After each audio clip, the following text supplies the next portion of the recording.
Hi, my dear students. Today we will go for to read the first chapter of our English literature book, that is The Emergence of a Jew. Okay, this story is written by whom? That is Gerald Durrell, who was a naturalist, conservationist, author, and television presenter who is best remembered for the books based on his hilarious experiences as an animal collector and zookeeper. So all these informations you will get in your books, page number 7, in the yellow box at the top of the word meanings, word power. Okay, here in this yellow box you will get to know about some more books or the writings or the works of this author, that Gerald Durrell. Now go to again page number 1. Okay, so look at the page number 1 here. So what, first of all, it is written warm up, after that a violet color, or here it is black colored in your video you are watching now. What it is? This paragraph is an excerpt from the foreword to the arc's anniversary.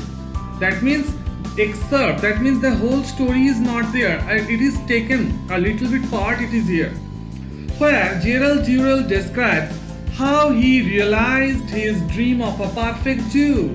So in this part, in this matter here, we will came to know about what? About that how our author realized his dream of a perfect Jew. Okay, this book was published shortly after the Jersey Wildlife Preservation Trust celebrated its 25th year. So this is a little bit introduction of the story it is given here. Now come to the story part. What it is written? I do not think it is possible for many people at the age of 6 to be able to predict their future with any accuracy. So in this little age, no one will tell properly about their future.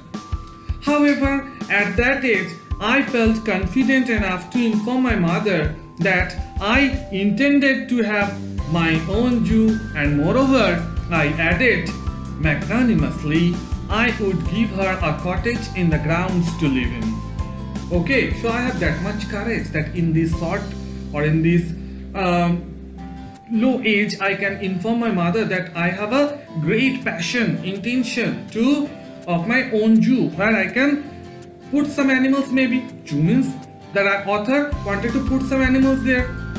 I added, that means the author also told his mom what about magnanimously. It is also given in yellow background, this later, this word. Okay, that means the meaning is given in your page number 7. You need to go there and once see the meaning there. But it is in a generous way or kindly. So the author kindly told his mother what? I would give her a cottage in the grounds to live in. So he is giving a cottage to her mother to live in there. Being fairly phlegmatic. What is the meaning of the word phlegmatic? Again we need to see on the back. Calm and easygoing. So his mom was very easygoing. That means what? That what he is telling to his mom is taking it easily.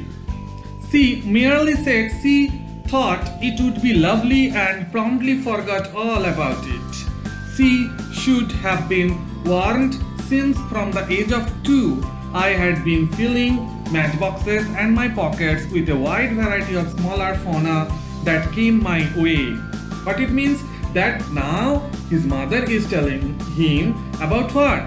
That the author has from his childhood some features. What he was getting in his way, that fauna means here animal life, in that is lacuna meaning in dictionary meaning at least animal life.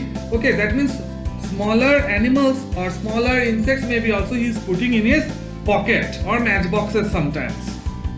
So the progress from a matchbox to a Jew could have been predicted.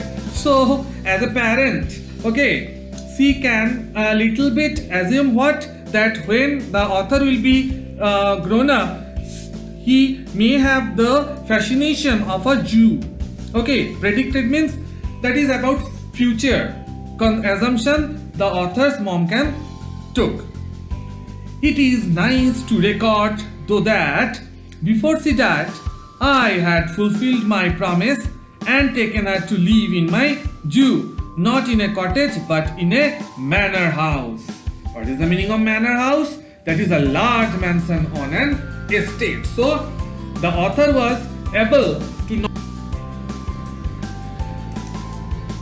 Now, we will read page number 2 of our book. So, let's start at the top. What it is written now? Look at the page properly. Now, read this excerpt from the Ark's Anniversary, where Gerald talks about some funny incidents from the early days of the zoo. So now again, some funny incidents we are going to read here, my dear students. At the age of 21, I inherited 3,000 in their money. It is a princely sum, but not sufficient to start a zoo. So the money what he had got in that time, that was not sufficient to start a zoo. So I decided to become an animal collector for zoos. So what I have decided, that I will collect animals for the zoos. It was a short-lived career because I discovered that what most dealers did was to cram 20 creatures into a cage designed for one and increase the price on the survivors. So what it means? That it was a short-lived career. That means the career was not long for him. Because why? I discovered what he felt, what he invented there, that what most dealers means here, most dealers means animal dealers, those who are collecting animals or keeping animals, did was to cram 20 creatures, that put 20 creatures into a cage, a single cage designed for one. That means a cage for one animal, but the dealers were putting 20 animals in a cage and increase the price on the survivors, and they are increasing the prices of those animals. If they all survived, if they all were lived at last well and good, I could not indulge in this effort of slave traffic. So my cages were spacious and my animals well cared for. That means the writer here are not following their paths. The other dealers he was not doing. He kept the animals in proper care. So I lost all my money. So in this way he is not going for properly for his business. So he had lost his money. However, the experience proved invaluable. It gave me a wide schooling in the keeping of animals in the tropics, their illness and their quirks. Quirks means here what we need to know. That is a peculiar behavior.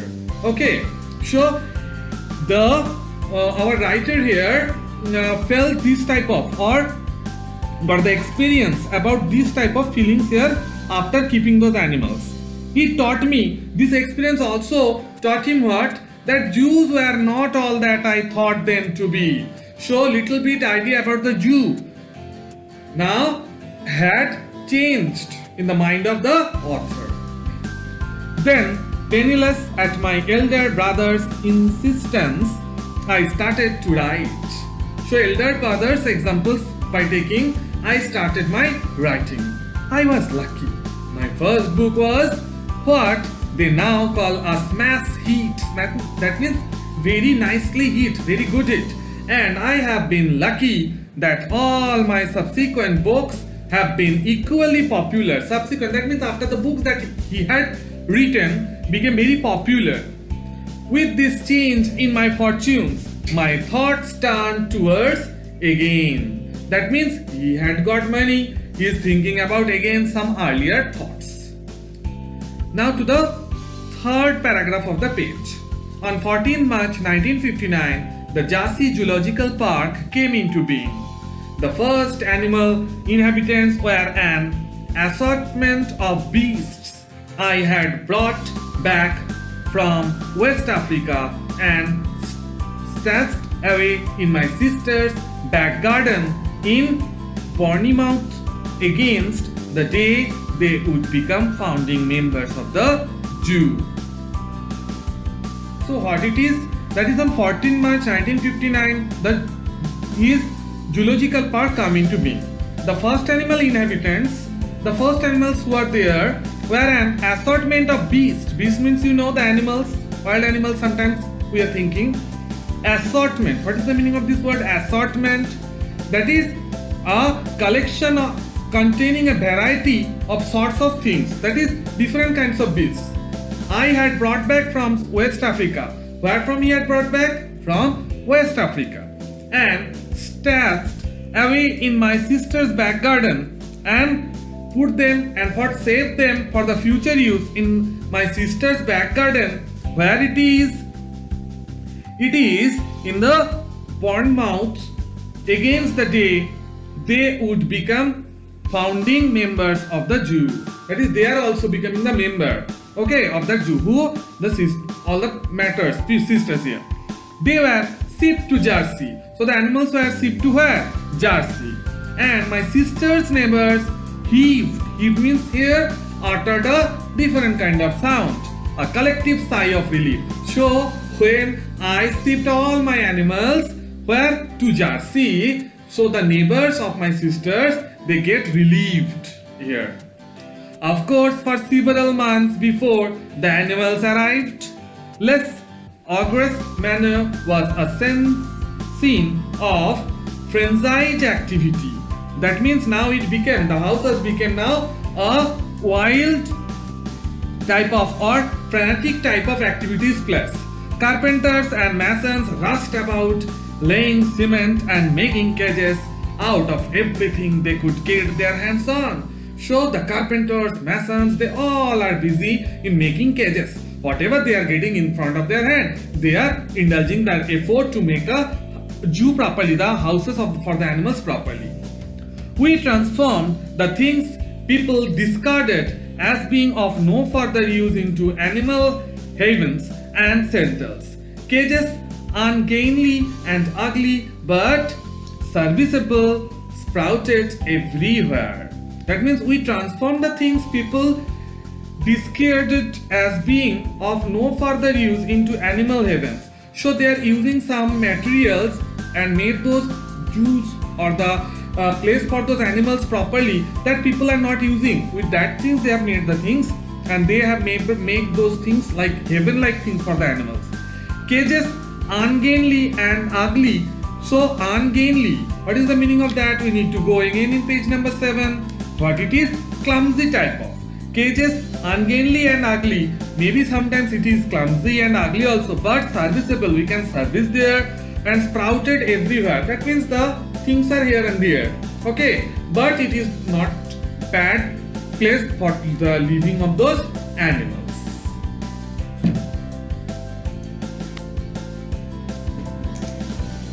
Now we are on page number 3. What it is? Let's go. Our setting was, of course, idyllic. That means it was good. The beautiful manor house sat complacently on the edge of a gentle valley. So the big house was at the side of a gentle valley through which meandered a tiny stream that is curved or coming up a bending way, a tiny stream, and that means small river, which eventually fed a small lake. It was going towards a small lake and tree enshrouded. That means it was surrounded or covered with tree. In those early years, there are many bizarre, that means unusual happenings, and even my mother was subjected to the sort of episode which can occur only if you are unwise enough to live in a Jew.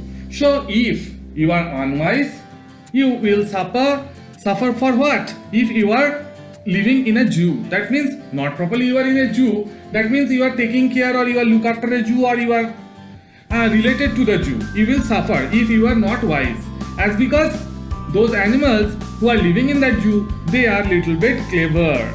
Our 2 half-grown chimpanzees, what are the name of them? Chamle and Lulu, had discovered, what they had discovered? That they are making lots of researches and they had discovered what? That interlink wire means the interlink wiring inside those Jews, their living places.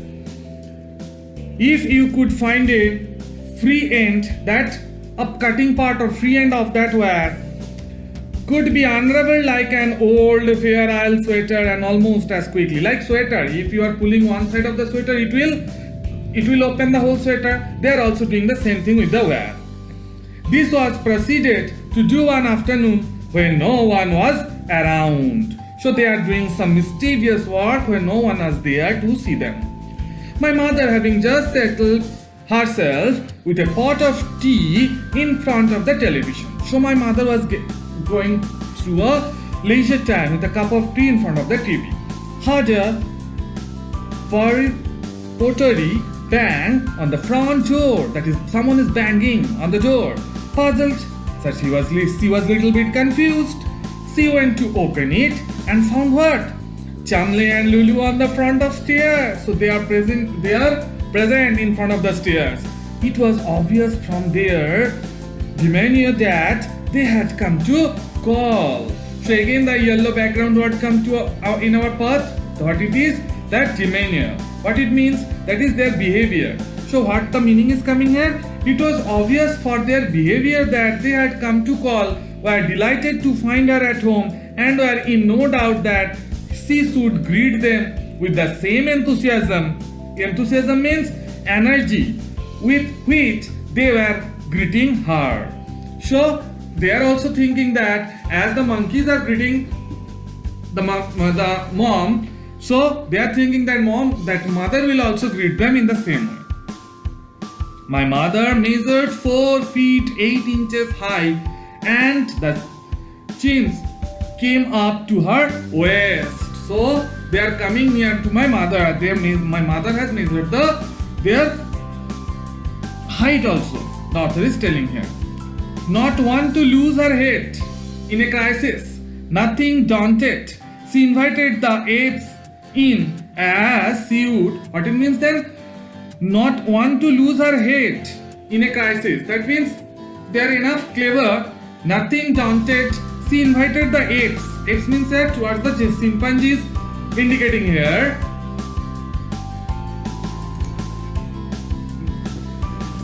Now we are on page number 4. Okay, so what it is telling here? That is honored guests. So to my mom, they are the honored guests. She gives them the place to sit on the sofa and opened a large box of chocolates and a tin of biscuits for them. While the chimps were raucously feeding on the manna from heaven, my mother quietly phoned downstairs and reported the whereabouts of the truants. So two meanings we need to see from the back here. What it is? Raucously. What it means? That is in a disorderly manner, noisily way they are eating. Okay, and truants means here what? One who is absent without permission. So my mother was preparing to inform someone else too for this incident. The fact that the apes could have seriously injured her did not occur to her when I remonstrated with her for letting them into the flat. She was puzzled. What it means? Remonstrated, protested strongly. The fact that what the fact here? The fact that the apes could have seriously injured her. Could have seriously. That means it was possible for them to injure mother. Okay. And when I remonstrated with her for letting them into the flat, for I am asking my mother for why you are giving them chance to coming inside the flat, she was puzzled. She was little bit confused. But dear, she said plaintively, they came to tea, and she added thoughtfully, and they had jolly sight better manners than some of the people you have had up here. So they are more mannered people like that in comparison with the other people who are coming there. At one time, in the early days, we owned an enormous and very beautifully reticulated python called Pythagoras, fully 12 feet long. Another incident is coming here about a Pythagoras. Okay, python. The name of the python was Pythagoras. Fully 12 feet long and as thick as a rugged blue's thigh, Pythagoras was a force to be reckoned with. Reckoned with means here what? That is fully 12 feet long and as thick as a rugged blue's thigh. That means that is balls type, ball skin type, full thick it was. Pythagoras was a force to be reckoned with. That means force to be reckoned means here what? That is, he was expected to be true or believed to be true here. He occupied a cage in the then reptile house, which had been badly designed and which he was rapidly outgrowing. And that cage where Pythagoras was there, it was not fully prepared or fully well decorated. Okay, and he was growing fast there. The cage had not been designed by me. I hurriedly, hastening means hurry, to add, but by the manager. So the author has not made the cage. Who has made? The manager. I had put in charge during my absence. So I have given the charge to my manager when I was absent from here, my work. The front consisted of two large sets of plate glass which slid over each other. So this is the description of that cage. Making it extremely difficult to clean. In the cage contained a potentially lethal creature like Pythagoras unless you removed him first. So if the snake will be there, it will be not possible properly to clean the cage as for its structure. This was a three-man job to do these things. Two to restrain the Pythagoras, who strongly objected. That means the Pythagoras is giving objection that if anyone will be there to clean it. So two men will be there to hold him properly and bundle him into a giant cloth basket. So at first Pythagoras should be there in a cloth of basket and then you can clean it. Though the python was fairly placid as a rule, he strongly disliked being manhandled, and so it was forbidden that any member of the staff should try this procedure alone. So it was forbidden that any member, so no one will be agreed to do all these things. Okay. John Hartley, straight from school, a handsome lad, means boy here, built on the lines of a giraffe, had been with us a year. So he was there for a year and showed such enthusiasm, energy for the work that we put him in a charge of reptile. So that boy was there to help them to do this job. One evening, his enthusiasm got the better of him. Passing the reptile house at dusk means after setting of the sun, the time. After the Jew had closed, I heard muffled sounds, the different kinds of sounds for help emanating from inside, that's coming out from the inside. Investigating that I am going for to see what happening, I found John had done the unforgivable. That means unforgivable. That something bad has happened. He had done John had done something bad there. Okay.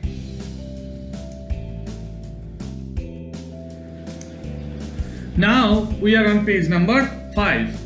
He had tried to clean out Pythagoras alone. The great snake had thrown its coils around him and bound him as immobile as if in straitjacket. So he was holding properly. In picture also little bit you can see. Unfortunately, John still had hold of his head and Pythagoras was hissing like a giant kettle. So if you are boiling water, the sound is coming like that sound, hissing sound is coming from Pythagoras, and the boy John has hold the head of the snake. This was no time for recriminations. Recriminations, what is the meaning of? In page number 7 we will go for to read accusation. So I am not accusing anyone that time. That no time was there. I seized the reptile's tail and began to unwind him to open it, the bound. The problem was that as fast as I unwound him from John, he threw his coils around me. So leaving John, he is going for to hold me, calling me. Soon we were both and inextricably linked as Siamese twins. What it means? Identical twins whose body is adjoint are referred as a Siamese twins. The name is probably derived, is coming from the most famous pair of conjoined twins, Chang and Ing Bunker, who were born in Siam. So a story here. So the term is coming from here, Siamese twins. So they both, that means the author and John was both in the clutch of that python Pythagoras. And we both started to yell, to shout for help. It was after hours and I feared that the staff would have gone home, so no one was there to help them. Okay, the idea of standing there all night until someone found us in the morning was not a happy one. So they are thinking we will stand here, when morning will come, a person may come and help us. But it was not a good idea to thinking. Fortunately, our cacophonous cries, that is combined shout, were heard by a member of the mammal staff, and with his help, Pythagoras was restored to the rightful home. So he came and helped us, and Pythagoras was put there on his home. I was, as maybe imagined, extremely terse with John, T-E-R-S-E. What it means? That is brief. I am talking briefly with John. However, being linked together by a python seems to form some sort of a bond, for John is now my personal assistant. So, as they were both captured in the clutch of that python, maybe the author is telling that relation has created between, a bond has created between them, and John became his assistant. For the most part, we didn't and still don't consider these sorts of episodes as interruptions to our lives, because they are part and parcel of our lives and work. So these incidents are not different. These are the parts of their life. It is only when we take, but it is only when it's something when we are taking.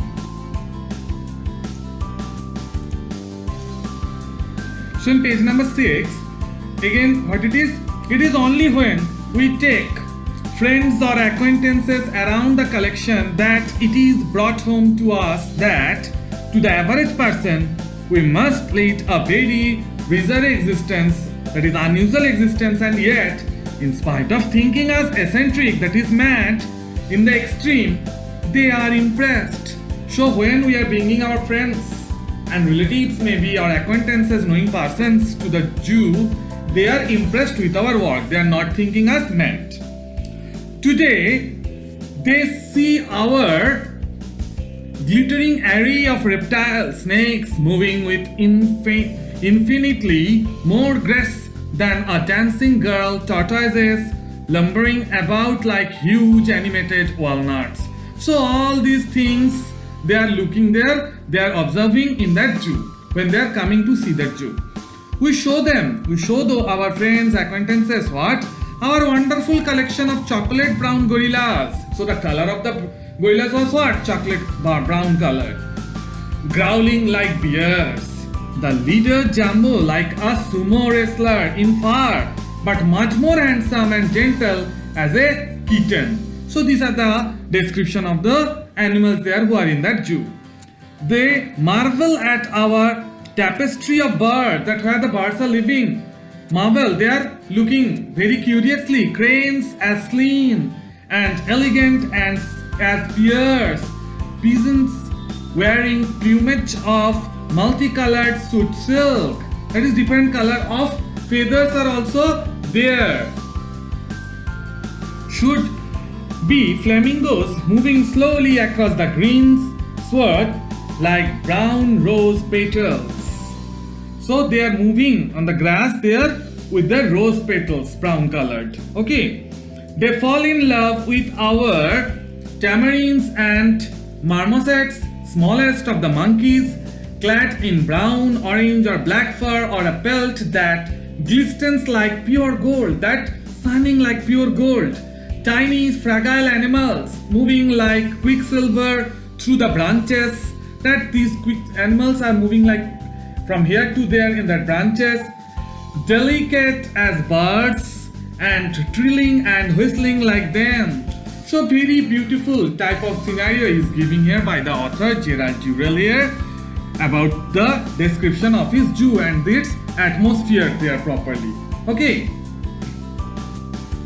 Then the Babirusa, surely the most beautiful ugly animal in the world, with its graced carved tusks and almost hairless body, covered with a many folds of wrinkles, nooks and crannies as a relief map of the moon. So that whilst most ugly looking animals was also there with all its feature. And the cheetahs sitting bolt upright in a picture frame of tall grass. Okay, so all the animals are present there. Our friends see all these animals they know about, others they had never known existed, and they ask how and why we set all this up. So they are very curious about our work and they are querying that why and how we have set up these type of animals and other things, those who are known and those who are unknown to them.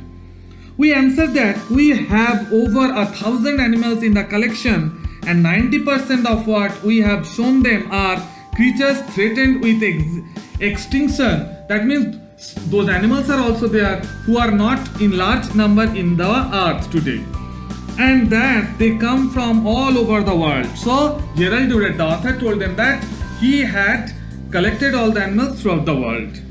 They are threatened primarily by man's activity. So they are now extinct species, some of them, for what? Man's activity.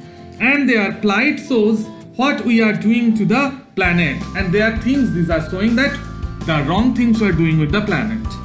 Our ration, what is the pronunciation? Ration de three, raison d'etre, meaning the most important reason for somebody's or something's existence. Okay, it is the French word, is to provide sanctuary for these creatures, a safe place, safe forest for those creatures.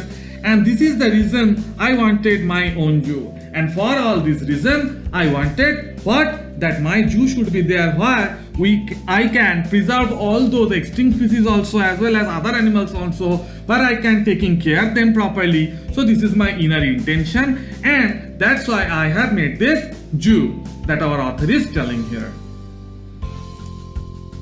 So this is page number 7 you are seeing in the video. In this page, lots of word meanings are there. Okay, so you need to learn by heart these word meanings. With that, some word meanings I have told at the time of explaining the text little bit to you. I have tried to little bit explaining the text to you, and maybe some more words will be not known by you. For that only you need to take help from the dictionary. Okay, so up to here today. Thank you.